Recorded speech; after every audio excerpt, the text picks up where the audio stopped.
بسم الله الرحمن الرحيم. عن أبي هريرة قال قال رسول الله صلى الله عليه وسلم: الساعي على الأرملة والمسكين كالمجاهد في سبيل الله وأحسبه قال كالقائم لا يفطر وكالصائم لا يفطر أو كما قال عليه الصلاة والسلام. اس حدیث مبارکہ میں نبی پاک صلی اللہ علیہ وسلم نے یتیموں، مسکینوں، بیواؤں، کمزور، حاجت مند لوگوں کی کفالت اور ان کی سرپرستی پہ جو اجر، جو فضیلت، جو اللہ کی طرف سے انعامات کی بارشیں ہوتی ہیں، اللہ کی رحمت جو برستی ہے، اس کا بیان کیا ہے. سیدنا ابو ہریرہ رضی اللہ تعالیٰ عنہ سے روایت ہے، وہ فرماتے ہیں کہ رسول پاک صلی اللہ علیہ وسلم نے ارشاد فرمایا کہ کسی بیچاری بے شوہر والی عورت یا کسی مسکین حاجت مند کے لیے دوڑ دھوپ کرنے والا بندہ اللہ کے نزدیک اجر و ثواب میں راہ خدا میں جہاد کرنے والے بندے کی مثل ہے. اور ابو ہریرہ رضی اللہ تعالیٰ عنہ ارشاد فرماتے ہیں کہ میرا یہ گمان بھی ہے کہ آپ نے یہ بھی فرمایا تھا کہ اس قائم اللیل یعنی ساری رات اللہ کی عبادت کرنے والا شب بیدار بندے کی طرح ہے، جو عبادت اور شب خیزی میں سستی نہ کرتا ہو، ایسا ہے. اور اس صائم الدہر بندے کی طرح ہے جو ہمیشہ روزہ رکھتا ہے، کبھی ناغہ نہیں کرتا.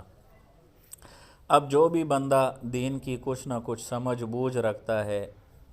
وہ یہ بات جانتا ہے کہ اللہ جل جلالہ کے راستے میں جہاد اس سے بڑا عمل اور کیا ہو سکتا ہے، بہت بڑا افضل ترین عمل ہے. اسی طرح کسی بندے کا یہ حال ہو کہ اس کی راتیں اللہ کی عبادت میں کٹتی ہوں، دن کو ہمیشہ روزہ رکھتا ہو، بڑا ہی قابل رشک حال ہے. لیکن رسول خدا صلی اللہ علیہ وسلم نے ارشاد فرمایا کہ اللہ جل جلالہ کے نزدیک یہی درجہ اور یہی مقام ان لوگوں کا بھی ہے جو کسی حاجت مند، مسکین یا کسی ایسی لاوارث عورت کی خدمت اور اعانت کے لیے جس کے سر پر شوہر کا سایہ نہیں، کوئی اور اس کے لیے جو ہے وہ کمانے والا نہیں،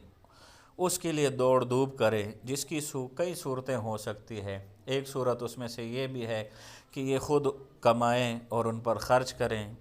ایک صورت یہ بھی ہو سکتی ہے کہ کسی دوسرے بندے کو، صاحب استطاعت کو، اس کی استطاعت تو نہیں ہے، صاحب استطاعت کو ترغیب دے، ترغیب کے ذریعے جو ہے وہ کام چلائے.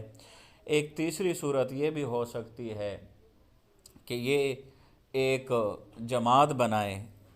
رفاہی ادارہ بنائے اور اس کے ذریعے جو ہے وہ لوگوں کی، مسکینوں کی، محتاجوں کی، ضرورت مندوں کی کفالت کرے. بخاری شریف ہی کی روایت ہے، اس میں آپ علیہ الصلوۃ والسلام نے ارشاد فرمایا کہ میں اور یتیم کی کفالت کرنے والا کہاتین، آپ نے فرمایا، اشارہ کیا دو انگلیوں کی طرف، یہ جو شہادت والی انگلی ہے اور بیچ والی انگلی، ان دونوں کی طرف اشارہ فرمایا اور ان دونوں کے درمیان تھوڑا سا فاصلہ بھی آپ نے چھوڑ دیا، تھوڑی سی کشادگی چھوڑی. آپ نے فرمایا کہ میں اور وہ مسکین کی کفالت کرنے والا، یتیم کی کفالت کرنے والا ایسے ہوں گے جنت میں. یعنی جنت میں اس کے لیے بس اتنا ہی فاصلہ ہے جو دو انگلیوں کے درمیان بیچ میں جو فاصلہ ہے، اتنا تھوڑا سا فاصلہ ہے، باقی جنت میں داخل ہونے کے لیے اور کوئی رکاوٹ نہیں ہے.